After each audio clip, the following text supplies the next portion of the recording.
पूर्ण झाला आणि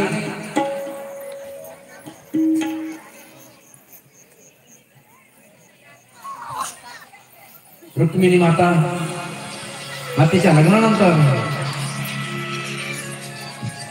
जांबुवंती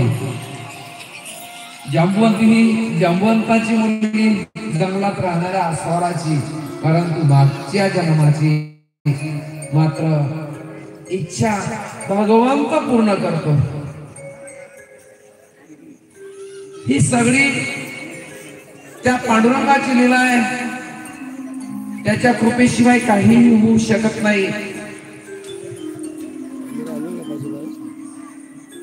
आणि एक दिवशीचा प्रसंग, जांबुवंतीचे लग्न झाला अस्वलाच्या मुलाशी।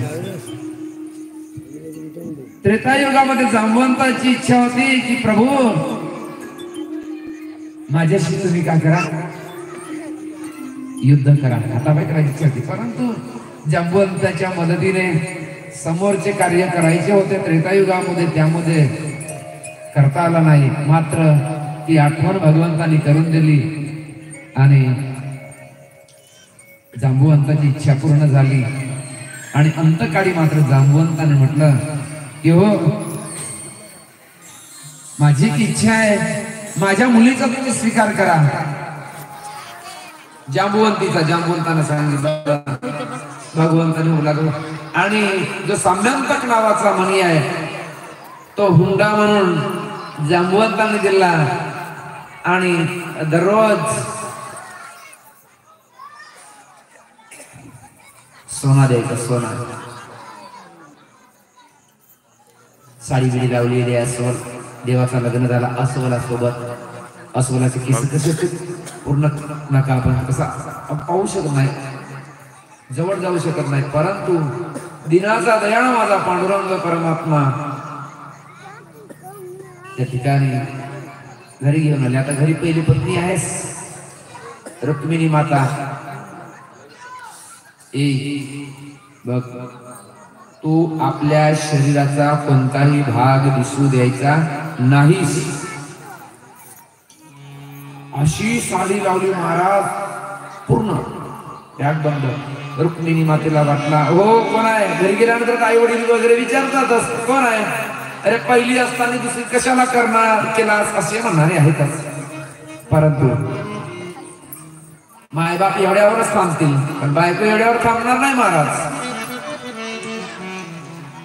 मी एवढी सुंदर असून सुद्धा ज्या स्त्रीवर माझे पती प्रेम केले ती स्त्री अतिसुंदरच असेल असं कोणाला वाटलं, रुक्मिणी मातेला।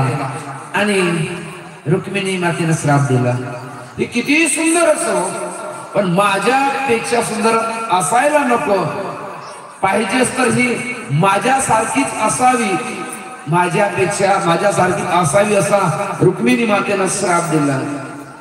तो श्राप त्या जांबुवंतीला लागला आणि तिचा रूप पूर्ण बदलला रुक्मिणी मातेच्या श्रापाने। की जशी रुक्मिणी माता दिसत होत्या तशीच बिलकुल हुबेहूब हो जांबुवंती दिसू लागली। किती मोठा फायदा झाला, किती मोठा फायदा झाला।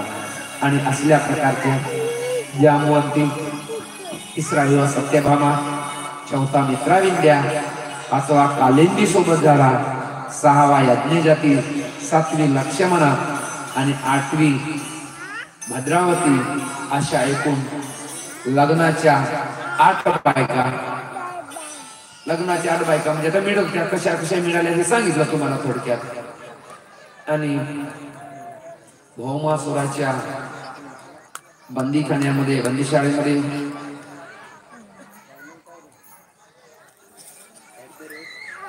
भौमासुराने 22,000 राजांना कैद केलं होतं, त्यामध्ये 16,100 राजकन्या होत्या, राजकन्या। आणि भौमासुराच्या वधानंतर